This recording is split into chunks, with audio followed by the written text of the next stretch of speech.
اس رکوع کو سمجھانے کے لیے تھوڑا آپ کو بیک گراؤنڈ بتانے کی کوشش کروں گا۔ جنگ بعاث کے اندر ان کے بہت سارے لوگ مارے گئے، ان کا بہت سارا نقصان ہوا۔ کچھ لوگ اسلام پر اور محمد صلی اللہ علیہ وسلم پر یہ الزام لگاتے ہیں کہ انہوں نے تلوار کے ذریعے سے دین پھیلایا، ٹھیک ہے۔ ان کے لیے یہاں پر آگے ایک جواب آنے والا ہے۔ محمد صلی اللہ علیہ وسلم نے ایک قانون بنایا، کانسٹیٹیوشن آف مدینہ، اور جس کو میثاق مدینہ کہتے ہیں۔ مدینہ کے اندر ایک ریاست بن گئی، اسٹیٹ بن گئی۔ ایک طرف محمد صلی اللہ علیہ وسلم نے مدینہ کو ریاست بنائی۔ بسم اللہ الرحمن الرحیم، السلام علیکم ورحمۃ اللہ۔ ہم کیا پڑھ رہے تھے؟ سورۃ البقرہ آیت نمبر 11 سے 15 تک آپ کو الفاظ میں نے لکھائے تھے۔ دیکھیں سورۃ البقرہ کا جو دوسرا رکوع ہے، وَمِنَ النَّاسِ مَن يَقُولُ آمَنَّا بِاللَّهِ سے لے کر یہ پورا رکوع، اس رکوع کے اندر ایسے اصول بتائے گئے ہیں جو رہتی دنیا تک ہر ملک کے رہنے والے انسانوں کے لیے اس میں کیا ہے؟ ایک نمونہ ہے، وہ آئیڈیل ہے۔ قرآن تمام انسانوں کے لیے، ٹھیک ہے۔ قرآن کسی کو منافق یا کسی کو کافر کہنے کے لیے نہیں آیا ہے۔ قرآن کیوں آیا ہے؟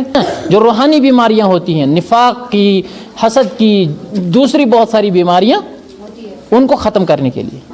اس رکوع کو سمجھانے کے لیے میں تھوڑا آپ کو بیک گراؤنڈ بتانے کی کوشش کروں گا۔ اب وہ بیک گراؤنڈ کیا ہے؟ قرآن پاک کہاں نازل ہوا؟ ٹھیک ہے، مکہ اور مدینہ میں۔ دیکھو جزیرۃ العرب تھا، مان کے چلو یہ ایسے کر کے ایسے، یہ مان کے چلو یہ جزیرۃ العرب ہے، سیم ٹو سیم میں نہیں بنا سکتا ہوں، ٹھیک ہے۔ یہ جزیرۃ العرب ہے، یہاں پر مانو یہ مکہ ہے کیا، اور یہاں یہ مدینہ ہے، ٹھیک ہے۔ اب دیکھو مکہ کے اندر محمد صلی اللہ علیہ وسلم تھے، اور مدینہ اسی دور کے اندر کیا، مدینہ کو کیا بولتے تھے؟ ابھی فی الحال ہم مدینہ ہی بولیں گے، یثرب بولتے تھے، ٹھیک ہے، یثرب۔ یہ آیتیں مدینہ کے اندر نازل ہوئی ہیں جب بعد میں محمد صلی اللہ علیہ وسلم مکے سے مدینہ آئے۔ اب دیکھو یہاں پر مدینہ کے اندر اس وقت جو لوگ رہتے تھے ان میں سے تھے پہلے یہ یہودی قبائل تھے۔ کون؟ یہودی تھے۔ ان کے علاوہ کون تھے؟ اوس قبیلہ، اور پھر پلس خزرج۔ دیکھو اوس اور خزرج۔ مدینہ کے اندر اس وقت کون لوگ تھے؟ یہود کے 3 قبائل۔ یہود کے کون کون؟ بنو قینقاع، دیکھو بنو قینقاع اور بنو قریظہ، ٹھیک ہے، بنو قریظہ اور بنو نذیر۔ بنو قینقاع، بنو قریظہ اور بنو نذیر۔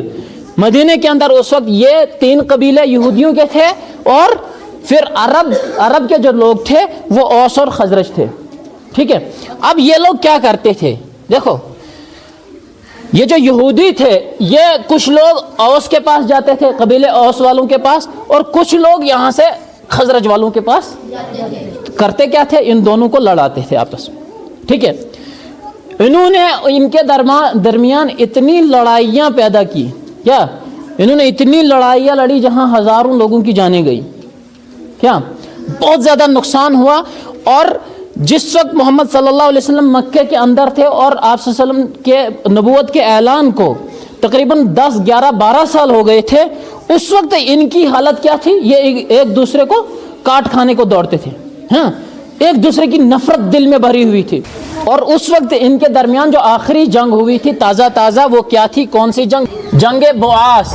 کیا؟ جنگ بعاث۔ دیکھو یہ ان کو آپس میں لڑواتے تھے، بہت ساری جنگیں ہوئی، اور آخری جنگ کیا ہوئی؟ جنگ بعاث۔ جنگ بعاث کے اندر ان کے بہت سارے لوگ مارے گئے، ان کا بہت سارا نقصان ہوا، جنگوں میں جیسے نقصان ہوتا ہے، اس سے پہلے بھی۔ اب کیا ہے، ان کی یہ حالت ہو گئی تھی، یہ ہر اعتبار سے اب کمزور ہو گئے تھے۔ ان کے جو عقل مند لوگ تھے، جن کو عقلاء الرجال کہتے ہیں، وہ اب کوئی ایسا راستہ ڈھونڈنا چاہتے تھے جس سے وہ اس مصیبت سے انہیں چھٹکارا حاصل ہو۔ امن لانے کے لیے یہ لوگ کیا کر رہے تھے؟ کوئی کسی راستے کی تلاش میں تھے۔ یہود کے جو لوگ تھے یہ اوپر سے ایک اور دھمکی ان کو دیتے تھے، کیا؟ ایک اور دھمکی دیتے تھے، کہتے تھے کہ دیکھو ابھی ایک نبی آنے والا ہے، وہ نبی جب ظاہر ہوگا تو ہمارے ساتھ آئے گا, پھر ہم اس کے ساتھ مل کر تم لوگوں کو کیا کریں گے, ماریں گے دوڑا دوڑا کر. ٹھیک ہے, تم لوگوں کو ہم آدھے ارم کی طرح بگا بگا کر کیا کریں گے, ماریں گے, قتل کریں گے تم لوگ. اب یہ بیچارے ادھر سے بھی ڈرے ہوئے ہیں. یہ لوگ کیا کرتے تھے, مدینے سے مکے حج کرنے کے لیے, عمرہ کرنے کے لیے آتے تھے. ٹھیک ہے, اب ان کی جماعت کے کچھ لوگ کیا ہوئے, مکے آئے. مکے میں محمد صلی اللہ علیہ وسلم سے ملاقات ہوئی. محمد صلی اللہ علیہ وسلم نے ان کے سامنے بات رکھی. ٹھیک ہے, دراصل یہ جو اوس کے لوگ تھے خزرج کے خلاف آئے تھے. ٹھیک ہے, اوس کا قبیلہ کیا تھا, چھوٹا تھا, یہ بڑے تھے. ہاں, تو اب یہ قریش, مکہ کے اندر جو قریش تھے ان سے مدد کے لیے آئے تھے. کیا قریش کے پاس آئے تھے کہ تم لوگ ہماری مدد کرو, ہم خزرج کے خلاف جنگ کریں گے اور ان کو ختم کر دیں گے. ٹھیک ہے, جب یہ مکے آئے, مکے میں محمد صلی اللہ علیہ وسلم سے ملے. محمد صلی اللہ علیہ وسلم نے کہا کہ دیکھو جس چیز کے لیے تم آئے ہو اس سے بہتر چیز میرے پاس ہے. تو انہوں نے کہا کہ کون سی چیز ہے. انہوں نے کہا تم کیا کرو, مجھے نبی مان لو, اسلام قبول کر لو, اور اس کے بعد اللہ تعالیٰ تمہارے لیے سارے امن کے راستے کھول دے گا. تو ان میں سے ایک شخص نے کیا کیا, آپ صلی اللہ علیہ وسلم کی بات مانی لیکن باقی نے ٹھکرا دی. اس کے بعد اور لوگ مکے آئے, مدینے سے مکے آئے, محمد صلی اللہ علیہ وسلم سے بات ہوئی. ان لوگوں نے محمد صلی اللہ علیہ وسلم کی باتوں پر ایمان لایا, اسلام قبول کیا, اور واپس کہاں چلے گئے, مدینے میں. یہاں 12-13 سال گزر گئے. محمد صلی اللہ علیہ وسلم کے خلاف مشرکین مکہ نے کیا کیا, انہیں سخت تکلیفیں دی, ستایا, اور یہاں تک چلے گئے کہ اب وہ علی الاعلان کہہ رہے تھے کہ محمد کو ہم قتل کر دیں گے. ٹھیک ہے, محمد کو قتل کر دیں گے. اور مدینے کے لوگ جو تھے, اوس اور خزرج, جن لوگوں نے محمد صلی اللہ علیہ وسلم پر ایمان لایا تھا, انہوں نے کہا کہ آپ مکے سے کیا کرو, مدینے آ جاؤ, مکے سے مدینے آ جاؤ. محمد صلی اللہ علیہ وسلم نے ہجرت کی اور کہاں چلے گئے, مدینے چلے گئے. اب مدینے میں کون لوگ تھے, اوس اور خزرج میں سے جو لوگ محمد صلی اللہ علیہ وسلم پر ایمان لائے تھے, ایک بڑی تعداد کیا تھی اس وقت محمد صلی اللہ علیہ وسلم کے ساتھ تھی. ٹھیک ہے, محمد صلی اللہ علیہ وسلم نے اس کے بعد کیا کیا. دیکھو, کچھ لوگ اسلام پر اور محمد صلی اللہ علیہ وسلم پر یہ الزام لگاتے ہیں کہ انہوں نے تلوار کے ذریعے سے دین پھیلایا. ٹھیک ہے, ان کے لیے یہاں پر آگے ایک جواب آنے والا ہے. دیکھو, اگر اس وقت محمد صلی اللہ علیہ وسلم چاہتے, کیا زیادہ تر لوگ کس کے ساتھ تھے, محمد صلی اللہ علیہ وسلم کے ساتھ. اور ان لوگوں کا کردار کیا تھا, جو ابھی تک ان کو لڑوا رہے تھے, سب کو پتا تھا. ٹھیک ہے, محمد صلی اللہ علیہ وسلم اگر چاہتے تو وہ ان لوگوں سے کہتے کہ ان تمام کو کیا کرو, یہاں سے کھدیڑو, یہاں ان کو مار ڈالو یا ختم کر ڈالو. ٹھیک ہے, اگر اس طرح کی سوچ محمد صلی اللہ علیہ وسلم کی ہوتی تو ایسے کرتے, لیکن محمد صلی اللہ علیہ وسلم نے ایسا نہیں کیا. تو پھر کیا کیا, محمد صلی اللہ علیہ وسلم نے ایک قانون بنایا, کانسٹیٹیوشن آف مدینہ, اور جس کو میثاق مدینہ کہتے ہیں. کیا, میثاق مدینہ. یہ قانون بنایا, یہ دنیا کے اندر پہلا ایسا قانون تھا, تحریری قانون, جو کسی جگہ بنایا گیا. کیا, یہ پہلا قانون میثاق مدینہ بنایا. ٹھیک ہے, محمد صلی اللہ علیہ وسلم نے فرمایا کہ اس قانون کے تحت ہم یہاں زندگی بسر کریں گے. ٹھیک ہے, اب دیکھو, یہ جو میثاق مدینہ تھا اس میں کون کون سی چیزیں تھیں. اس میں پہلی چیز تھی کہ سب لوگ جو ہیں, سب شہری, کیا تمام جو شہری ہیں وہ ایک امت کی طرح رہیں گے. ایک, اب یہ مذہبی امت نہیں تھی, یعنی اس کا مطلب یہ نہیں تھا کہ سب کا مذہب اسلام ہو, نہیں, سیاسی امت. کیا, سیاست کے اعتبار سے ہم سب کیا ہیں, ایک ہیں. یہ, اور دوسری چیز کیا تھی, اس کے اندر مکمل مذہبی آزادی. کیا, مذہبی, مکمل مذہبی آزادی. ٹھیک ہے, یہ نہیں کہا کہ تم سب اسلام قبول کرو, نہیں, ہر ایک شخص کو یہ آزادی رہے گی, وہ جس مذہب پر چاہے عمل کر سکتا ہے. نمبر 3 کیا تھا, مشترکہ دفاع. کیا, مشترکہ دفاع. دفاع کس کو کہتے ہیں, مشترکہ دفاع کہتے ہیں ڈیفنس سسٹم کو. کیا, ڈیفنس یعنی خود کا بچاؤ. ٹھیک ہے, ہر ملک کے بارڈر پر فوج ہوتی ہیں.